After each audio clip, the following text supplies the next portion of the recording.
it's humbling to be able to do that for them and to see the response that we get. So many people are just treading water and not getting exposure or the respect that they deserve. Stephen Wilson of Plastic Soul said, we're going to put this out on Big Stir Records. And we were like, well, there is no Big Stir. I mean, we had a live show at the time, but we didn't have a record label. To me, I think one of the big watershed moments was when we did start having people come to us that weren't from the LA scene. Hey everybody, this is your host Vinylman Jeb, and today's episode is Big Stir Records, Rex and Christina. You're going to learn a lot here about the record label and everything they do. Their support for Ukraine is up on their website at bigstirrecords.com. Check everything out. Listen to this podcast. It was so much fun talking with people that I look up to, and the reason why I started Robojack Records, well, partly the reason. I love these guys. All right, let you tune in, listen closely, and learn something new. Hi, this is Terry Draper from Class 2. Hey, this is Paul Chastain. I'm Benton O'Hare. I used to be in Teenage Fan Club. Vic from Star Collector. Bone Rat. Jim Terrell. Josh Bradley. Paul Collins of the Nerves, the Breakaways, and the Beat. I'm Frankie Siragusa, and you're tuning in to Unlikely Places Pop and Rock Radio Show with Vinylman Jeb. Let's just have a chat down here. You're listening to Mad Wasp Radio. Hello everybody, this is your host Vinylman Jeb of Unlikely Places Pop and Rock Radio. I'm here with one of Robojack Records sponsors here, Big Stir Records. Hey guys, how are you? We're good. How are you? Good. Excited to be here with you guys. I followed the label since I was younger, and now it seems that we've come full circle and we're now friends, which is amazing. And we're always playing the releases here on our show, so very exciting to sit down with the two main, Christina and Rex and Christina here. So the people have been following it since they were young because we don't feel like we've been doing it for more than a couple weeks. I love it. It's true. It goes by really quick. It's an amazing experience, but it goes by with timing and everything. It just feels like it's like we just started, with a lot of stuff. So yeah, I get it. And it is May that marks the 5-year anniversary, and that doesn't seem like that, to be doing this. But at the same time, I mean, the amount of stuff that's happened in that span of years is pretty staggering. I mean, it's like time dilation. It feels both way longer than that and much shorter, don't you think, Christina? I do, exactly. Do you guys ever feel like you have to take a break to kind of reflect on everything that's been going on, or do you guys just keep going and then like, oh shoot, we should have reflected on that? I mean, we feel like we should, but we don't even have time to think about feeling like we should. It's all about moving forward, getting more exposure for our artists. We have a lot of people that depend on us, and it's our job to just keep evolving and get them to more and more people, because I think that's why we're respected. That's our job. It never lets up. I mean, there certainly are times that are a little bit more intense than others, but the ones that aren't intense are still 12-hour days, 7 days a week, pretty much. That's our definition of chill. Yes. Yeah, it's like you have your breaks during the work, like you have like your moments, kind of thing. That's how I feel lately. Is learning here. I've learned from you guys, watching you guys, and then Rex, I was so thankful for the advice when we first asked you, because it was like, you get nervous about asking another label, hey, any advice? Are you familiar with other record labels? Look them up, because they're a name. Okay. Yeah, they have tons of resources, and also they interview record labels. We're currently sort of facing that challenge of bringing in a little bit of stuff, a little bit of work for the band, a little bit of creative stuff, which at the beginning of the pandemic we sort of did that secretly.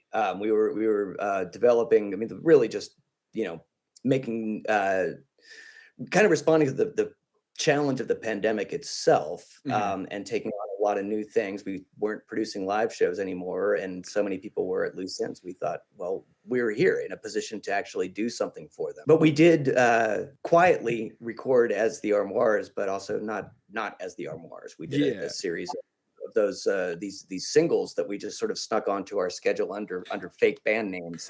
And that was and then they turned into an album by the ARMOIRES, but as they were coming out, they were just sort of like us using creativity stay sane a little bit while we were doing. You know, you guys started doing the dress up for like keep just dressing up every day, even if you're home. I remember Rex, you were posting that, and Christina too. And I started doing it because it kept me like going, because it was like, you know, you get these days get really tough when you're doing the same thing like Groundhog Day over and over and over. It's nice to still dress up and get prepared, even if it's just working from home. And it's a really cool idea. So it was like, that's perfect.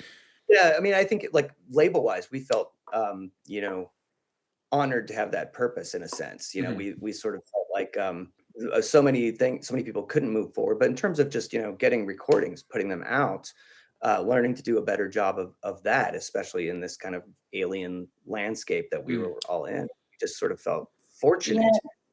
Yeah, we couldn't imagine what it was like for someone whose life just sort of stopped at that point, because we had to keep going. I mean, it was one of those things where we didn't know if that was appropriate. So we had to figure that out. We had to ask people and say, but they all needed music and they all needed to move forward. So we actually made the choice to continue what we were doing, and we got busier and busier as a result. So, and we're just really grateful for that. It's the hardest work we'd ever done, but it was also, you know, it meant a lot to us, heart and soul as well. And I'm sure it's very rewarding to see that pushing through times that most people just decided to give up. You know, a lot of people did. They decided, and they have every right to give up. You know, there's always the two sides of the pole. They have every right to take a break. It's their time. It was a lot of us who were taking a break, got our shot and got to go further. I noticed a lot of musician friends of mine. The reason why I started Robojack Records now instead of waiting a year, because this was all planned for next year, but it just hit me like, we need to do this now. There is no questions asked. We got the LLC, and it was like, it hit home as soon as I got the certificate from Connecticut that we got it. It hit home real hard. Then this morning I get a call from our New Hampshire artist that we signed, our very first artist, the only one who signed so far, Jim Terrell. He calls me, he goes, I'm in Connecticut right now. He goes, I'm 10 minutes from your house. You want to go meet up? And I haven't seen him since I was 17. I'm 22 now. I haven't seen him. The last time I saw him was at a Posey show. That was the last time I ever saw him. We met once, and then I've always liked his music and followed him online. But it was so funny to see him in person wearing the Robojack shirt. And it was like, I'm sure you guys had moments like this where, did you ever have any moments where like it was hitting home that you finally started a record label? Was there any like ideas behind that? Like, this is it. Thinking about, I mean, there are many. I mean, well, we've always had people coming to us to put that's how the label started. It's Even true. said, you know, we're going to put this out on, Stephen Wilson of Plastic Soul said, we're going to put this out on Big Stir Records. And we were like, well, there is no Big Stir. I mean, we had a live show at the time, but we didn't have a record label. So we had to figure all that out. The LLC and all of that stuff, all the legal stuff and all of the infrastructure came later. And then we got the distribution through the Orchard. And that was probably one of my law moments, you know, law is that the releases were going to be in record stores. That had to be like, that's crazy. That's awesome. Yeah. Oh, wow. Yeah. I think there, you know, it's really kind of tough because there are things that felt like watershed moments when they happened, and then nowadays they're sort of like just another thing on the daily list in a way. But I mean, I think that there are aspects of it. One thing that Christina was just saying, I can kind of amplify a little bit, is before we were a label, we were producing a live show, and sort of become a hub for the community, and it sort of became worldwide as we would, you know, bands that we knew people in would be coming in the States or even overseas, and we would be sort of like the go-to tour stop for just LA. And at the point when we were just putting out records without really knowing what we were doing for all the bands in the city, we were sort of a known quantity as Big Stir, the community hub. And people would come to us, you know, basically in the beginning. I think you had a lot of artists who were putting out their own records, and that's what you do. That's the nature of being an independent artist. But then we would all go to each other's shows and buy each other's records there and stuff like that. And it came to be this idea. And we always do credit Stephen Wilson from Plastic Soul as being one of the guys who said this. There's a number of other fathers and mothers as well. The records, the label, the quote unquote labels all had names. The stuff I put out before the ARMOIRES was on Minko Records. And, you know, and it was just me. Yeah, it was the self-titled. Yeah, I got you. You're trying to make it look like something bigger than it is. And we were like, well, we can take that one step further. If all of these artists are on the same made up thing, that's not really a record label, you know, and it starts to look more like you fake it until you make it in a way. Yep. And as it coalesced, to me, I think one of the big watershed moments was when we did start having people come to us that weren't from the LA scene, and in fact, more so from like overseas. Yeah. Putting out a record by a band from the UK was a big thing. I think it was with Dolph Chaney. I started following you guys with one of Dolph Chaney's albums, Forward, because I was friends with Dolph, and I started noticing. I was like, oh, this is really cool. And then it was really cool that the first ever record I bought from you guys was Nick Frater's album. I really have I'm a collector of all vintage. This is all, if I turn my screen here, there's like over 2,000 records of all vintage stuff. I don't really buy a lot of newer stuff because it's so expensive, but seeing a website that's refreshing that it's only 22 to 25 per vinyl, it's like, holy moly, like I could actually have a whole Stockholm of Big Stir records. And I was so happy to get Nick Frater's album because my dad and I both were listening to it after the radio show played some of the tracks and everything. And my dad follows a lot of the radio show stuff that I do. And he was like, this is awesome. I will actually, let's get this record. So we did. And I've been enjoying it ever since. So it's been really cool. It's like, I guess my dad fueled the finally buying a Big Stir release, but it's been and I got the Big Stir Mag Volume 6 as well. I was so cool to see, like, it's old school. People take for granted the vintage appeal of go hanging up a flyer in person. I never felt so great seeing people and putting up a flyer for a show that I finally booked, my own show, and then people are like, actually like, yeah, we'll put it up. We'll sponsor you. And it's like, whoa, okay. You don't get that online anymore. I feel like there's a change in the industry, but there's still some kind of that feel, because I think it's going to turn around again. I think in a couple of years, it's going to be that feel again. I hope that people grab towards, like, we missed this, If you jumped on with Dolph Chaney, you caught the beginning of the pandemic wave. That's right. Yeah. Our own wheel. And that's really, really cool to hear. That moment when it was really challenging is when we started connecting with people. I think what it is people saw refreshing. They saw something that, every time I play my radio show, it's when you guys were right there in the beginning when I started Unlikely Places. I was already in the list. My first show had Big Stir releases because I knew as soon as I got one, I was asking you guys. I'm like, I'm going to ask them if they have any way that I could just play their songs. And I noticed some of the radio hosts I follow already were doing that, like Kurt Vance. I got Kurt Vance his show on Mad Wasp. I helped him get that, so it was really cool to see the community grow even stronger, not just around you guys, but around us. Yes. Yeah. So PowerPop Overdose all the way. That's Christina is kind of brought that to the table in a lot of senses of that, the way of stitching communities together. And sometimes there's stuff like that, what you were describing, that happens that we kind of like facilitated without even being there. Know the right people. And it's a universe of sorts, and we can't survive without each other. So we do everything we can to make sure that everyone knows about the people that we know about, and they do the same for us. And it's just a really cool community feel. Well, it's like the feeling of having one man run everything or one woman run everything. Now everybody's running it together, and they're from different entities of the world. I think that's so cool that it's like, it's going to make a big stink because it's the Big Stir of the big stink, but it's like, it's a big thing, these labels popping up that are now doing the DIY thing and not worried about this whole big corporation taking over. It really is going to make a stand. I'm seeing a lot of that popping up, and I think the local people here are freaking out about Robojack Records because in high school they knew I was going to do something like that. They knew I was going to break out of something because I was the kid that was always playing guitar in the hallway at 7:30 in the morning. They knew I was something more than what that is, and now they're seeing that their local town has a record label that there was nothing like that here. And I feel like that's the same for you guys, that it's not just in one area, it's the whole world, which I think has got to be an amazing feeling without a doubt. Well, one of the coolest hashtags that I've seen is John Armstrong, the Speed of Sound UK that we put out, Museum of Sound. Every time they put a post, one of the hashtags is put the major labels in the bin. That's awesome. And it always makes me smile. Yeah. Speed of Sound UK, Museum of Tomorrow. Yeah, John Armstrong is one of the hosts on Mad Wasp as well. We share the same airwaves, which is it's all connected somewhere. His show is very much eclectic, just like mine. And then we have Kurt Vance, who sticks to the power pop with a little bit, difference as well, which is awesome. And I stick to the power pop just because that's what I grew up. That's the music I love. But I like to throw in some, like last week I played Slipknot, I think, somewhere just to really throw people off. Really surprised that I wasn't screamed at I was actually people going, wow, we actually like the eclectic taste that you have. The topic of power pop is always a fun one. And you guys recently covered it in one of your magazines here as well.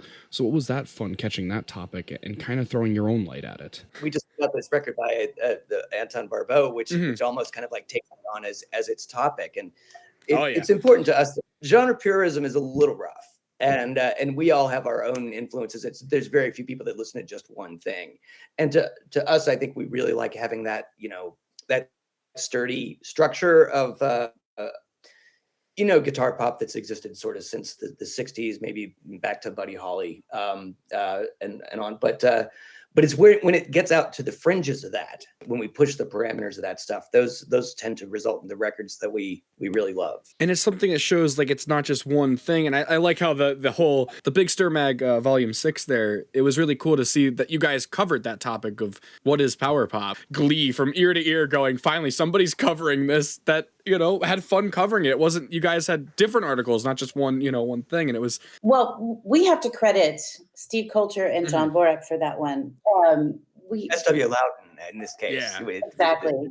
Steve Coulter, drummer from Czar, and the brother Steve is also S.W. Loudon. They took the helm on this one, both of them. And they're both brilliant writers, and they're both brilliant music writers. And this was the first time we could just step out what to do with it. So credit goes to them. Yeah, and I like the advertisements in there. It's so fun too. Like it brings back the old like Rolling Stone, how it used to be, which is so cool to me. Magazine vibe, and a lot of credit for that goes to Joe Champness over in London, who does the design work as well. It kind of came to us via Spy Genius. Brilliant. Yeah, and yeah, it's a unique thing, and we've tried to, as we go along, do experimental things that are maybe not like expected from a label, and one of them is that magazine. We always thought about the magazine as not so much like about the community as of the community, from the community. So a lot of times, some of the previous issues, Christina writes a food column of all things. I mean, I was tasked with that by you, Rex. but it's cool because we definitely wanted that to be not so much like everyone steps on a podium and says, when I was a small child and I first picked up a guitar and we know what the sounds are that they make, and that's why we're there. But let's find out a little bit what makes them tick. What are their other interests? What's going on in their lives? Blake Jones would typically write a book review for it,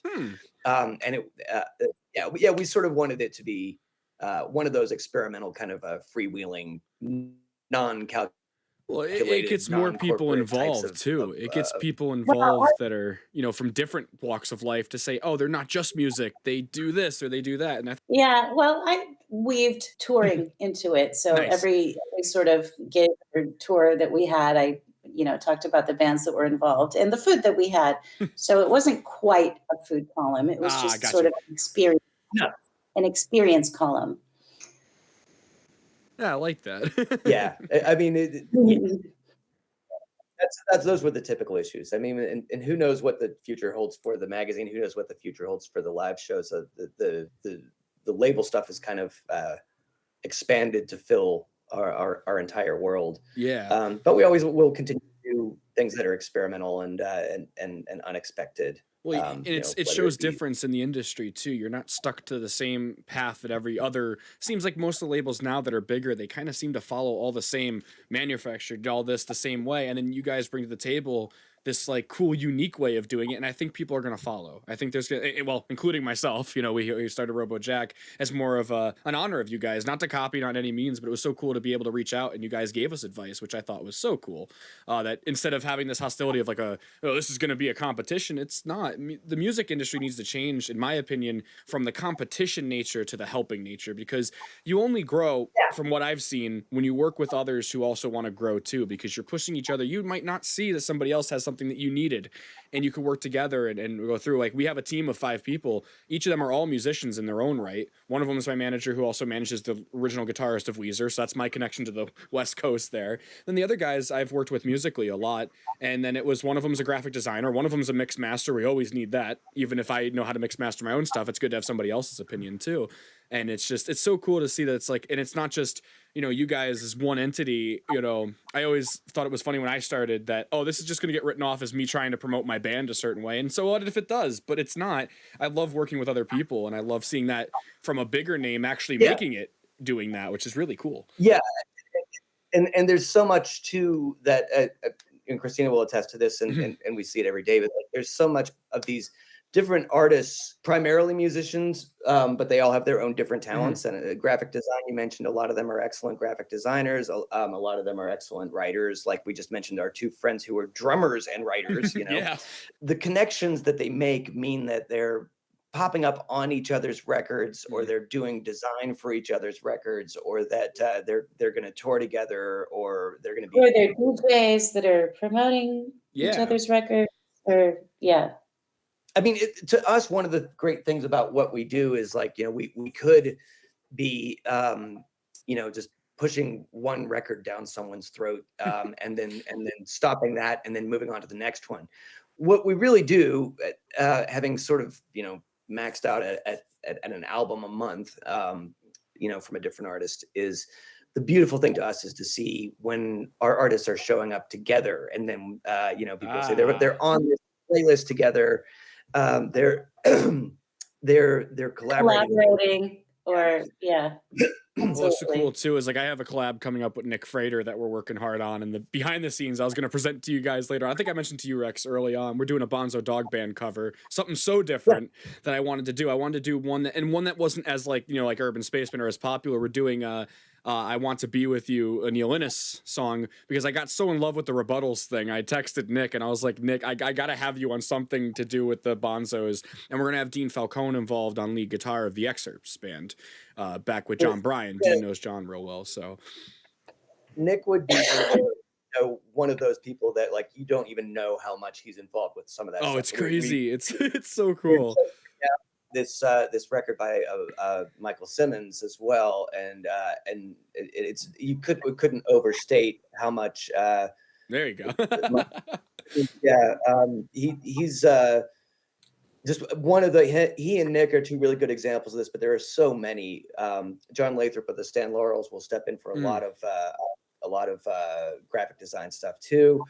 There's just so much that these guys bring to the table beyond just putting out the records, and so, like, I think I mentioned, God, was it you I was talking about? It's hard to remember, but no, it was an entirely different DJ I was speaking with this morning. I apologize. No, that's all good. I was like, hey, give me the knowledge too. I'll take it. Well, I was mentioning, if you look back to the last record that we did as a band, the ARMOIRES, Simmons mixed about a third of it. Nick Frater mixed about a third of it. And then a whole string of other folks like Peter Watts from Spy Genius, and so just several other people that we worked with.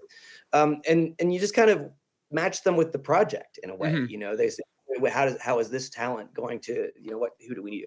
And Chris Church plays on that record. Dolph Chaney's on quite a few tracks there. It's and it's nice to feel like the nexus of that. And it comes back full force, because you guys have been given to these artists, and it's, you don't expect it. I know that's how, you don't expect it to come back, but when it comes back so beautifully that they're helping you at your own project, it's got to feel really cool. Definitely. It really does. I'm gonna grab a cover or an album of Civil Done and show you. Oh, cool. Yeah, I just recently I got an email from Matthew Cause of Not a Surf. I am a huge Not a Surf fanatic, and same with the Posies. I was big into that era of music, and I just interviewed Matt last week. That was one of my biggest interviews yet of my era of, like, what I love, the writers I love and everything. And after I got to talk to him, I realized he's such a down-to-earth guy. I mean, here's a guy that's on top of the world in the indie scene, and he's down-to-earth as hell, and I love it. Cool. Very cool. This is the album cover of our released Our second album. our second album. And you can just see the community that's involved there. Oh, that's awesome. And who did the artwork for this? Is that the Joe Champness, who does the magazines as well. Awesome. Yeah. But you can see the Corner Laughers. You can see Michael Simmons. You can see. I mean, go ahead, Rex, because it's Facebook. Yeah. They'll be well. There's Stephen Wilson from Plastic Soul back on the board right there. My kid Miranda, who played a bunch of bass on it. There's Michael Simmons himself. I see him. Yep. Pat DiPuccio of the Condors.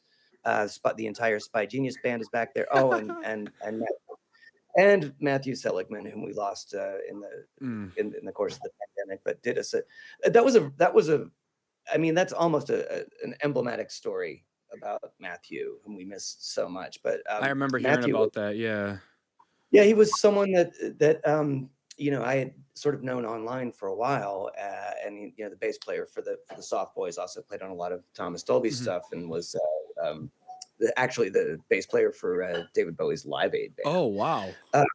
Just a super down-to-earth guy I'd known for a long time. And I think almost as a joke, I had written a song based on just a phrase that cropped up. We were in England and you were dead. It was just a bad joke, and it sounded like a Robin Hitchcock song title. So I wrote this song. And Christina actually liked it a great deal. And Matthew happened to be one of the people who caught this little live video I did of it, and instead of, as someone who's played bass for Robin Hitchcock many times, like, I'll play on that. So we're like, oh, I guess this is a real song now. And he needed to know. He actually worked on it over in England, and said to us, "Well, do you happen to know anyone? The only thing is, I don't have a place to record it. Do you happen to know anyone who has a studio in the south of England?" And we were like, "Yeah, Spy Genius has a studio in Canterbury. That's where they live and work." And Peter and that whole band were enormous fans of Robin's work and the Soft Boys work as well. So we got in touch with Peter and said, would you be up for tracking Matthew Seligman playing bass on one of our songs?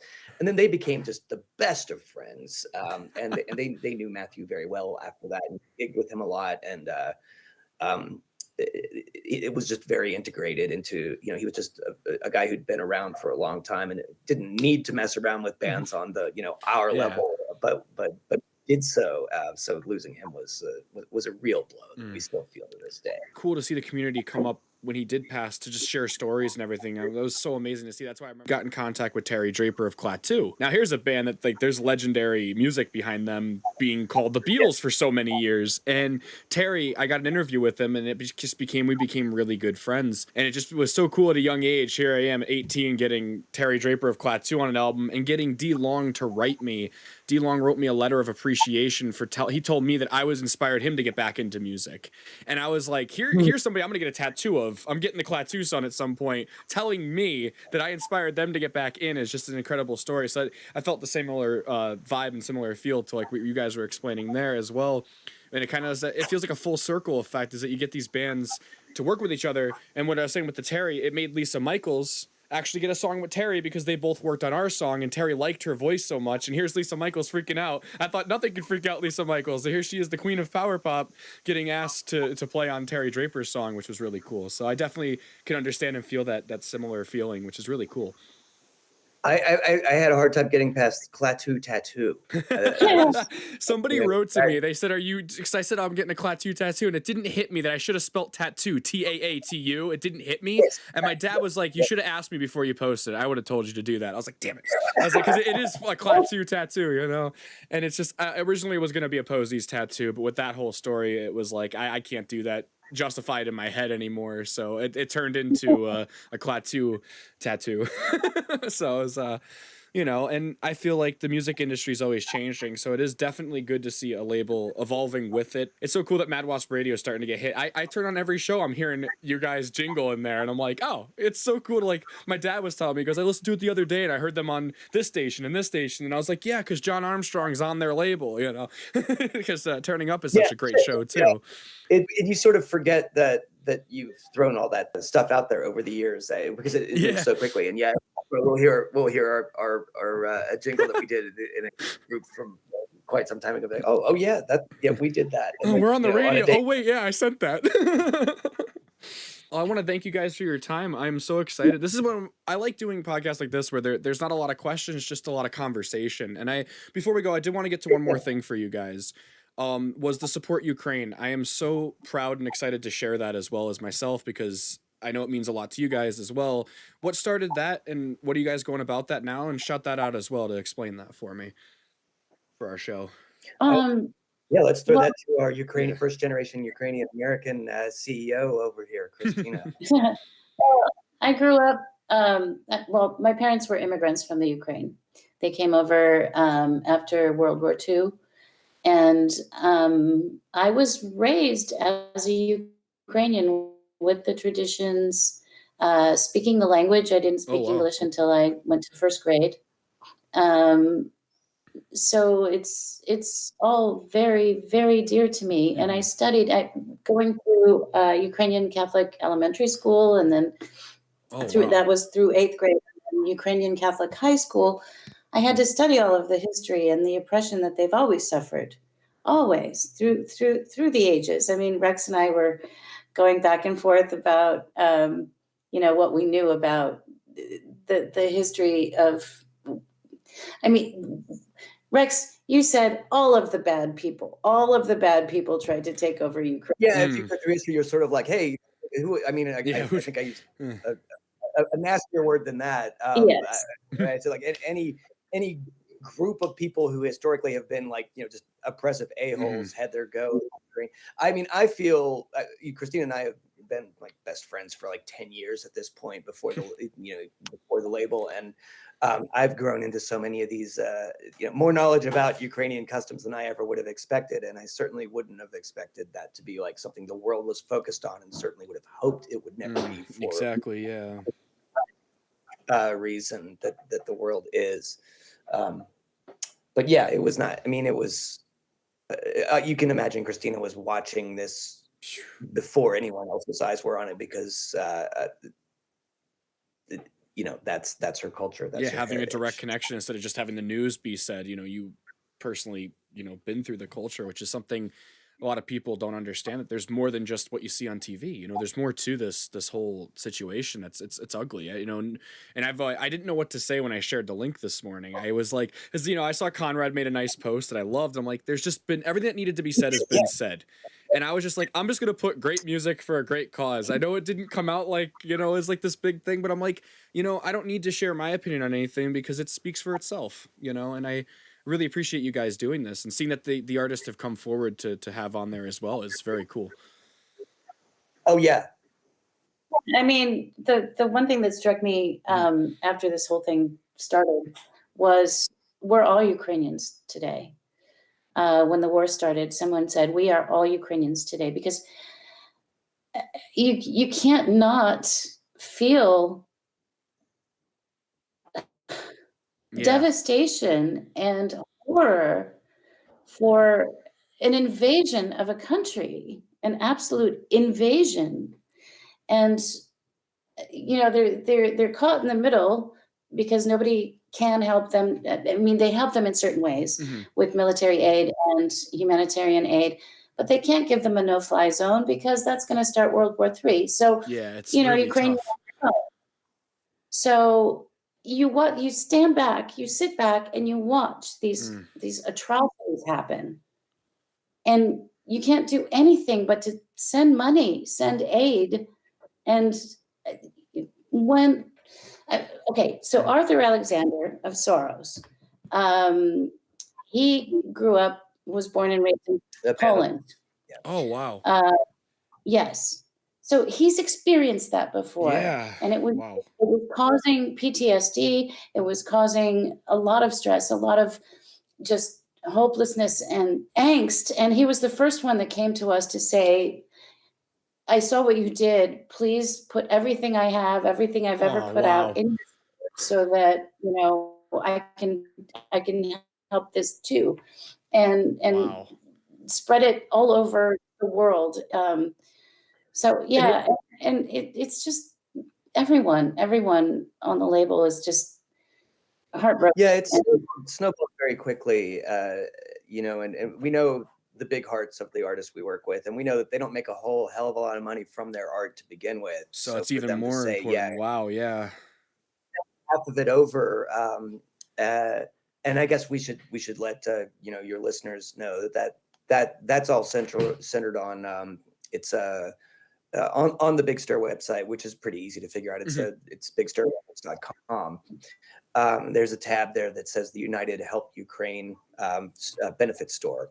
And in that store, and should especially appeal to anyone who's interested in vinyl releases and some quite rare stuff that the artists have contributed that's pretty limited. I think there's well over 20 artists, somewhere in the neighborhood of 3 artists and they're all saying, yeah, 50% of the sales. We would love it if it could be 100%, but we do have to keep the business going, or we're no good to anyone. No, because you gotta supply it for more people to be able to help as well. You can't just put yourself underwater, because then you're not going to be there. That just makes sense. I definitely really appreciate. They all, and also I should just say bigstirrecords.com is the best place to be able to just get the most money to our independent artists and us as a label as well. But thankfully you can find our stuff everywhere now. Yeah, and I love that Bandcamp has stepped up to a place to help artists in a way that they don't have websites. They can use Bandcamp as well. But if we do have a website, definitely guys check out bigstirrecords.com. They also have a link on our website, robojackrecords.com, under our sponsors tab, right to their website. You could actually, in a big red button, to go help support Ukraine. We put it up today, this morning, as I was thinking about it. I was like, how could I help them? And so I put it up on the website underneath your guys' page. There's a big red button, just says click here, and it goes right to the store for the Ukraine help. I know people would be very interested in that. Thank you so much. No problem. We are actually working on a dedicated project, a musical project that's going to go towards the same Very cool. The same cause, and that's particularly, we have one of the only singers I know of in a pop rock band who speaks Ukrainian. So we there you go. A little little bit of heart to it. That's something a little special. And we're looking forward at Robojack Records, when we talked to Rex and Christina here earlier, a couple things a little under the water, to hopefully see if we can get a split release with them as well. So we're pretty excited about that, to bring that forth when you guys are ready. Of course, there's no rush or anything. Of course, we're still getting off the ground. We just got told Matthew Cause is going to be on one of my records from Not a Surf, so pretty excited about that. So that's our focus at the moment. That's why I'm taking next month off. I work at a venue here, and my only source of actual money coming in right now. Shocking news: record labels don't make a lot in the indie scene, but shocking news. I have to actually work a job, but I work. We should throw out our big rock star names too. First of all, also shout out to SpyderPop Records, whose record from Lanny Flowers we just were ahead honor of. It's called Flavor of the Month. That's out now. Chris Church, Darling Please was the first thing we put out this year. Song of the week on Unlikely Places. Among other lesser entries. Anton Barbeau's record Power Pop, Tony Valentino's new single from the Standells. That was and thank you for setting that up interview, because Tony's going to be on our new record too. He liked us so much, he said, I'll play some guitar for you. And I've always loved Barracuda, and when it first, I listened to that when I was growing up, so it's so cool to see I can actually get access to talk to that guy. I was like, that's so cool. So thank you guys for setting that up for me. I appreciate that. Big one for us too. And just announced the self-titled record from Amoeba Teen, which we are really excited about, and also this Friday the Michael Simmons record, and then we got a lot of great stuff coming up after that. It's kind of a glam year, think, right, Christina? Yes.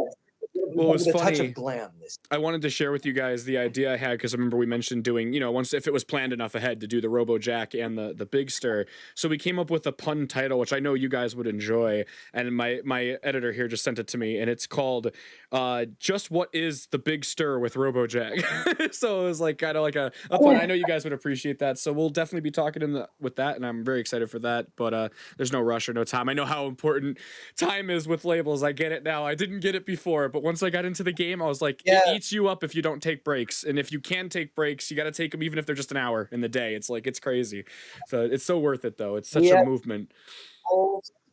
we have a full slate well into 2023. That's we awesome. know what is coming out month to month, and it was another reason we love the fact that there are other labels coming out, and we always are really happy to collaborate. I mentioned SpyderPop, of course. There's going to be Future Man, Cool Cat, Fui de Mer, all these other labels. There's too much music for one label. Yeah, and that's really cool to hear that. Like, it's some labels like, we own it. It's how do they not get stressed at the end of the day? Like, they have big management teams, of course, but like for us indie labels, how do you not at the end of the day go, oh, kind of wish we worked with that label, not told them to go away, because there's like, we can help each other. There's no small or big. We all have different connections. I mean, I didn't know at 22 I was going to be interviewing Joey Molland a couple weeks ago from Badfinger. They are my all-time favorite band of all time. And here it is, because I worked 3 years for that interview. And then and all I could think about when I got the interview was like, how many people this is going to help out, because people are going to come to see his. And I'm not even thinking about me interviewing him because I'm so excited about it. But I was thinking about how this is going to affect everybody that's on our show. Like, I'm thinking about how happy people are going to be that they could say I was on the same show as Joey Molland. I wasn't even thinking about me just being so excited about interviewing him. And then I met Todd Rundgren the same night, and I was just like, oh my God. I was like, this is it. This is what's going to keep me going. And then I realized it wasn't that kept me going. It was meeting with one of our artists this morning for an afternoon pizza on his way to go to Ohio from Connecticut, and him to say, thank you for what you do. And that meant more to me than interviewing anyone that I've ever, like, bigger than what I thought. It meant so much to me to him to hand us his CD with Robojack Records on the back. And it was like, this is it. This is the moment I could actually say I feel happy. And it was just such a release. So I noticed that it was just so cool, and I felt like when I was so excited to interview you guys, because I said, I'm not going to interview them in a normal format. I want to interview them in like a conversational format, because it's just, you guys have so much to say and I love it. So it's perfect. And it is all about others. It is. They depend on us to get their music out there, and it's an honor, and it's humbling to be able to do that for them and to see the response that we get. So many people are just treading water and not getting exposure or the respect that they deserve. Yeah, and it's heartbreaking to see that too. And then it's also really heartwarming at the same time to see. Heartbreaking at one moment, and then heartwarming to see that like there is reaches out there. And I think it's really good for musicians to realize, just keep working on your craft. If you are putting the time in, it's not going to come back to you right away, but it will. And it will come in due time. It's what life has in store for you. It's funny. Exactly. It means a lot to us to be able to broaden the reach for those artists, based on the connections to the other artists on the label. We are stronger together, and we're more than the sum of our parts, and our parts are pretty spectacular. So that adds up to when you've got the SpyderPop stable, when you've got folks like Arthur Alexander and Sorrows, when you've got the folks that founded the label, the UK contingent with Amoeba Teen, Spy Genius, and Nick, the LA scene we've always been part of. It's good to see people have credited us, and we have a hard time really taking this on board or owning it, but with reigniting it or I can't even go further with that because it sounds like I'm talking us up, and I'm not. But no, I feel the same way. There was just so much joy that already existed. A little bit maybe gone through the ringer too many times to even trust us when we first appeared on the scene. They're like, yeah, we've heard this. We're going to get the whole community together and take it to the next level. And Christina would say, like, I don't think they know what to make of us. And it's so different, It's she would, which is just be patient. I mean, it's if you build it, they will come kind of thing. But you have to keep to your principles. You have to demonstrate that you're not going to stop no matter what. And ultimate and just do the damn best that you can. Learn as you go, and ultimately a lot of those people who were skeptical about us at first, and we understood why they were skeptical. Patient, keep to your principles, and just keep working. And I honestly I do agree with that, and I honestly agree with the whole keep pushing, because there was a time in my life, including this year, that it got really dark. It got to a point where I didn't know what I was doing anymore. And at the end of that tunnel was doing this record label, because I didn't think about doing a record. I had the show, I had what I wanted, being a musician and being a radio host. That's all I ever wanted. And then it came to me as like I got really dark, had to go through a lot of mental health issues and everything. And I started meeting a lot of people similar to your story, meeting people that were in the same vein, and they needed an outlook. And to me, it was like, I either step up to the plate or I'm going to end up not doing anything, because it's just going to end. It's going to be the end. But I stepped up to that plate, that sunshine. That takes me back to something, Christina, remember where you used to say this a lot, and it's kind of gotten taken over by other things, but we knew that when we were, I think especially in the LA scene, people were always saying, well, someone should Right. get the scene back together, someone should start booking shows, and everyone would be like, yeah, someone really should. And at the end of the day, we looked at each other and said, I guess we're the someone. Yeah, it's our turn. And the that we have going forward, I mean, just it's a vacuum, it was a vacuum, and we didn't know how to do it. I think and I've always said this, that the main asset we have is each other. Exactly. The two of us. I'm really glad, heart and soul, that you put together a team when you were starting, because we've seen many people say, kind of try to do this kind of stuff on their own, and literally every time I've hit a wall that I don't know how to get past, because I don't have the toolkit for it. Didn't have the toolkit for it. Christina was like, no, you can do this. It's not that different from when you were a teacher. And Christina has been, had similar moments. That it took both of us. It absolutely took both. We would not be here without Christina identifying for me that I had tools that I didn't realize I have, and for me saying, no, you did this. You talked to that guy before, and you made that thing happen that nobody could imagine. And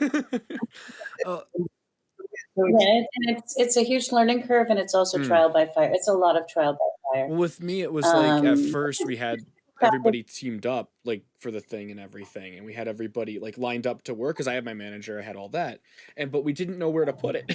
Everything was like, it's happening, but it's not. And Christina, you were saying, sorry, the connection's like laggy, so I was like talking over you. I apologize. Oh no. I was just saying that trial by fire is the fastest way to learn. So fake it till you. Yeah. Go ahead, Rex. Fake it till you make it, in a certain sense, as long as you know where you're heading. But yeah, reinventing the wheel. I mean, well, when you say fake it till you make it, that means that sort of implies that our hearts were in the wrong place, but that's not true ever. No, it was always about getting these bands and these artists the recognition that they deserve, and the airplay, and it's more we like can't do a lot about the money. We can't do a lot about that, because people stream now. Too. Yeah. People stream now, and our demographic doesn't stream our music, which is really, they're streaming the bands that they listened to back then. It's like there's no, like, a lot of times it's like the Beatles are streaming. Like, yeah, of course the Beatles are streaming. It's not. And then they're being reintroduced again with the film Get Back. It's like you got two ideas with that. Yeah, the Beatles should be back because it's something that we all need as a world, as an understanding. At the same time, can the Beatles come back and also promote like an indie label, please? Like something to get people excited about that. I mean, I'm in a Badfinger cover band, so of course I'm into the old stuff, believe me, and I love it. But I would love to see people my age, or even people older too, come back and say, actually, I support this label that's playing it differently. And a lot of people my age, they're just into everything free. Everything's on the streaming. Everything's this, and this. And I was at that at one point. Then I realized I have much more enjoyment when I send my money knowing it's going to an artist to either pay for their gas tank to go on tour, or to pay a label for doing their hard work. Because if you're in it for the money, you're not in the right place. The business right now, if you're in it for the money, you're not going to get anywhere. But if you're in it for the enjoyment of others and enjoying, I think about money because I think about running. That's the only time I ever think about money, is like, okay, we need this to do this.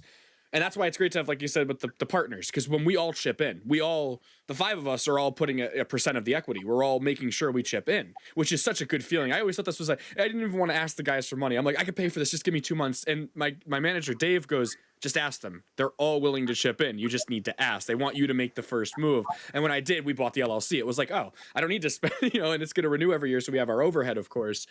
But it's just so cool that like it is that community sense of like, if you're in it for the money, you're not going to make it anywhere. But if you're in it to just help others, you can't fail, because the others, when you're down, you hope, you don't expect it, but you hope will pick you up and say, you did a really good job for us. Let us take turn for a little bit and help you.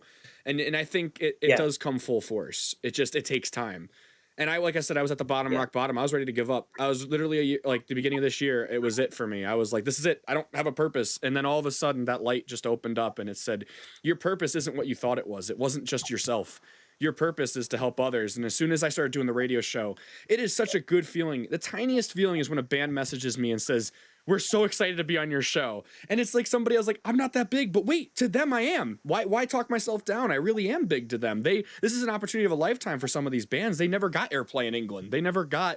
That's another thing. I like being different. I've already had some backlash from Connecticut hosts saying like, why aren't you just in Connecticut? It's because I don't want to be just in one place. I want to be all over because I could reach so many more people. I don't have to be in just one position or one place. The time zone thing gets me because they just had their BST time zone and my show was put on an hour earlier than what I prepared for. And I had to quickly go, everybody, it's on now. We had our Foo Fighter block today and that was the one show I wanted to promote. We had our Foo Fighters block today. So I wanted to make sure that went through, but it's always fun. We've definitely, we're in connection with the East Coast at all times because that's where our distribution is. We have a number of UK artists. Cool. We've been living in that in between time zones for a long time. I'm new. Yeah, no, I say you'll get used to it. We're not really, but it's one of the reasons why it's an around the clock job. But it connects. It does connect people. Especially when you're working in a genre of or a loosely defined genre of. There's not an enormous pop rock scene in any given town, but worldwide there is. And we've even connected bands in England with each other that like we're not in England, but we knew of these couple bands and we're like, you guys can go to each other's towns and tour and stuff like that. Team up. You're it really is that connection, that sort of giving it we talk about Venn diagrams. Who knows? Yeah, Christina's making. Of course. And that has to do with the artists meeting each other from different regions or different. Sometimes we have people that are it's like that 6 degrees of separation type thing where you're 6 people away from that connection that you wanted without even knowing. And it's really an interesting theory that I follow very hardly because it's most of what I do has been that they're 6 degrees away. I've noticed that. Yeah.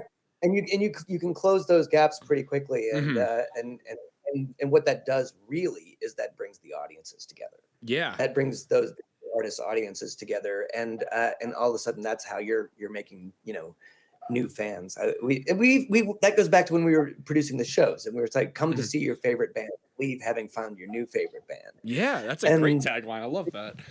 We think of our roster that way too.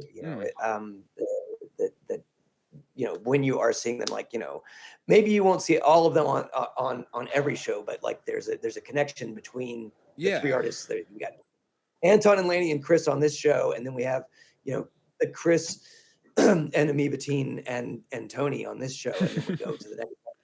Tony's the anchor for it being Sorrows, and overall the picture just becomes vibrant.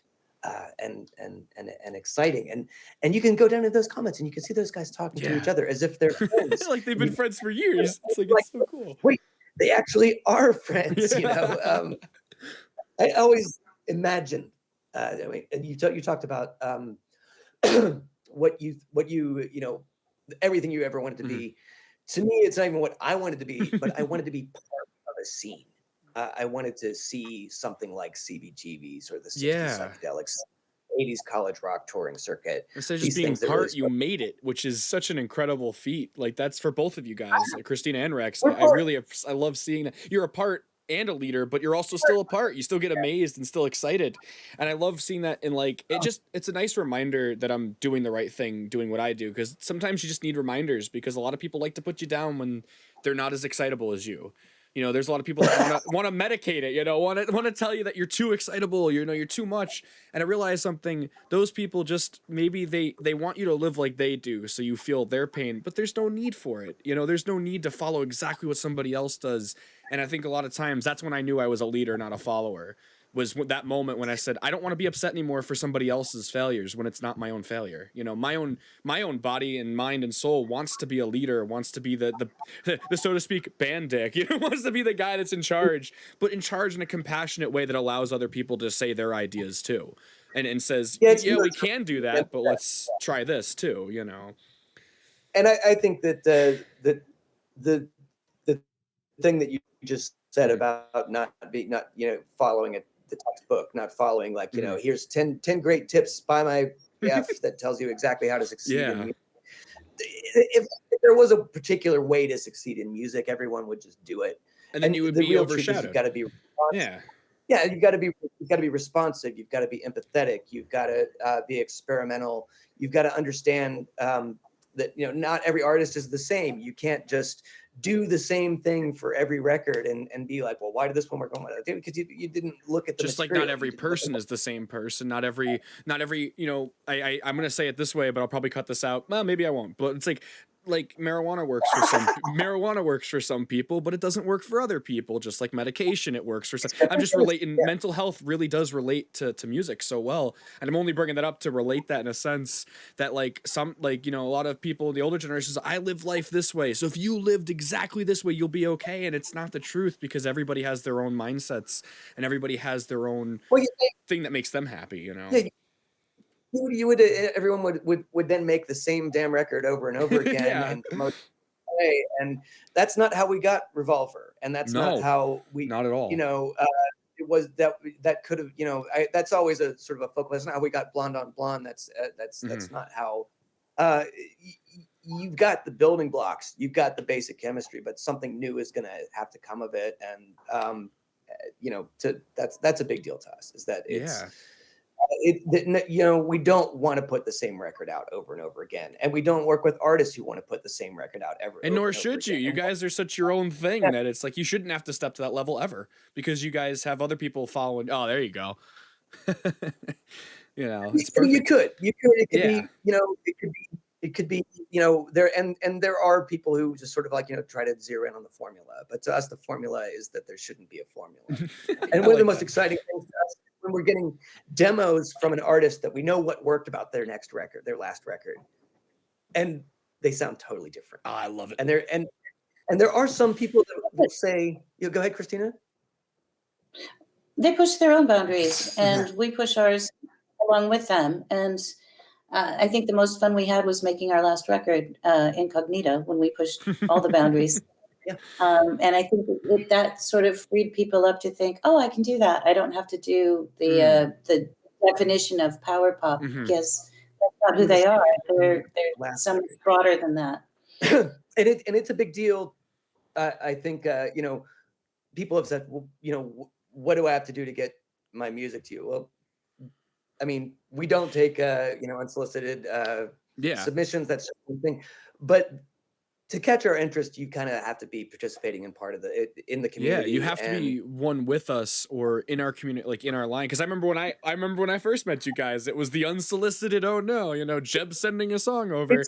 But it taught me very well that you have to be an active part of other people's music. And that actually, I want to thank you guys for that, because if you know, it could have been damaging saying yes, because it would have taught me like, oh, that's what I had to do. It taught me how to live, breathe, and help others more than I ever thought. And I've always wanted to thank you guys for that in a weird way, because it's kind of a weird thank you. It's like, thank you for rejecting me, but I made my own label now and we're teamed up with you. So it's thank you for the rejection. But no, it's such a really cool thing. We went through that too. I think that the key part of that is that people approaching us sometimes will say, well, maybe this is a little weird for you guys, or they'll try to put forward this idea of what they think we want to hear. We don't know what we want to hear. No, it's going to spur the moment. Yeah. Most of it is surprising to us. And also, I mean, another thing about us, we just don't respond to demos, really. You know, it's more of an artistic identity thing.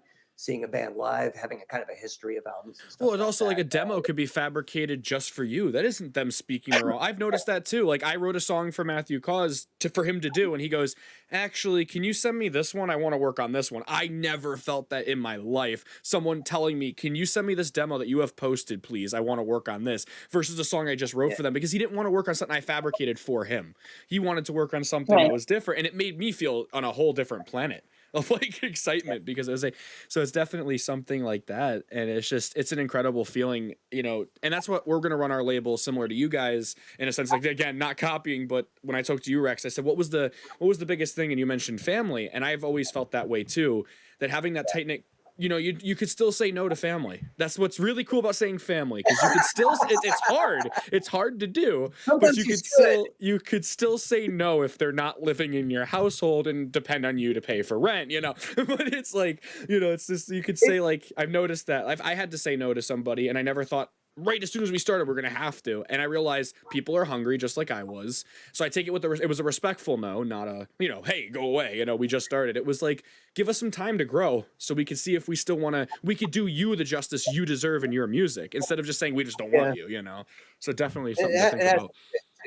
I just kind of realized there's a credo that we have within the band about whether or not a song is worth doing that actually sums up what the label kind of tends to feel, what we respond to as much too, which is that if the song that we're starting to work on is without an element of risk, it's not worth doing.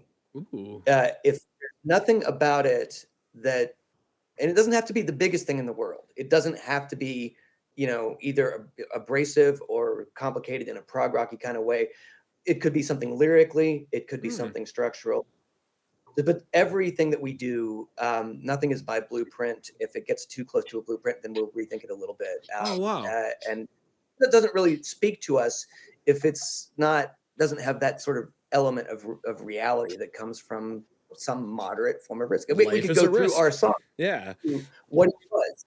And I think that's what we respond to in music too. It's not a sound or a genre.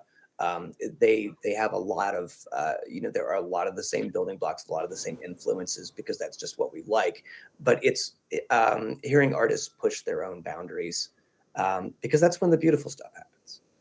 It's true. It's definitely true. And I want to thank you both for coming on. I'm really excited to get this one out. I might push this one ahead a few interviews. I'm editing that out, but I might push this one ahead because this needs to be out now. First of all, to promote the Ukraine, you know, that could be timed anytime. You know, I want to make sure this is out for people to hear it. And if it doesn't come out officially on the podcast, I will put it on the website.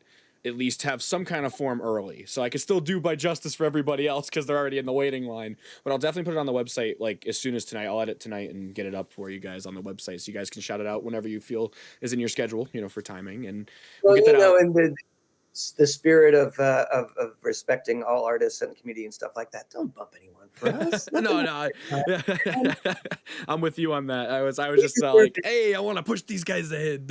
Playing some shady deals in the corner. Let everyone shine. Yeah, of course. And no, we're so excited. Our show, that's what, like I said, when I'm getting these big name interviews next week, I'm interviewing David Cross of King Crimson. I have been a King Crimson fan my whole life, and now all of a sudden I'm interviewing the violinist, and I was just like, it's the same excitement as interviewing someone I haven't met yet.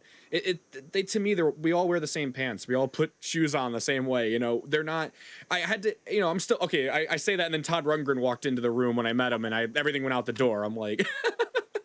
Yeah, everything that my values went right out the door. I'm like, that's Todd freaking Rundgren. I don't care anymore. You know, this is somebody I look up to musically. So, and same with Joey. Like, I was more excited to talk to Joey the whole time leading up to it. And then Todd walks in, and I'm like, all right, Joey, I'll talk to you in a sec. I'm gonna go talk to Todd. Like, it's just the way it felt, you know. I didn't do that, but I feel like Jason Sheff got like the crap end of the stick, because I went up to him and I was like, thanks for your Instagram post responding to me. And then I was talking to them, the other two, for more than the time. But I think he expects it, you know.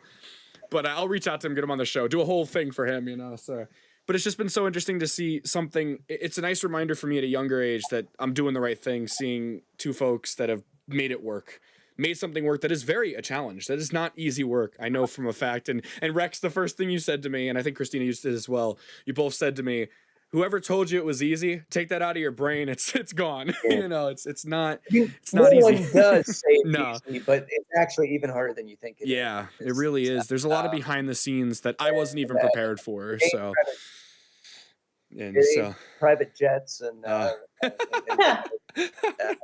all right, Rex, I'm waiting. You know, bring it over. I'll come over if you know the private jet there. All right, I'm waiting. No, it's a 15-year-old Lexus. It's on its last legs, and Christina's got an SUV that's really good for hauling gear around. That's all that matters. It's a 2013. Oh. 2013. Oh. Oh. So yeah, no private jets. No private jets. It's pretty low key. Yeah. Thank you guys so much. But we love it. We live for it. You know, we couldn't ask. We've said this to each other many times. It's incredibly challenging, but there's really nothing else we'd rather do, and no one else we would want to do it with other than each other. So, and that's important. You know. Family as a label, but also family between the people running the label, because there's a lot of discourse sometimes and you see it happen. Hopefully I'll be out in LA soon. I hope to come out there because Frankie Saragusa is out there, and I'll, you know, if I'm around the area around you guys, I know California's very big, but I'll let you guys know if I'm coming and we can meet up, and I'll take you guys out for a drink sometime or something like that. It'd be so cool to meet up. So definitely find my way out there at some point. I'll let you guys know. So Looking forward to it. You're tuned into Mad Wasp Radio, so don't forget where you are. Don't change that dial, you don't need to.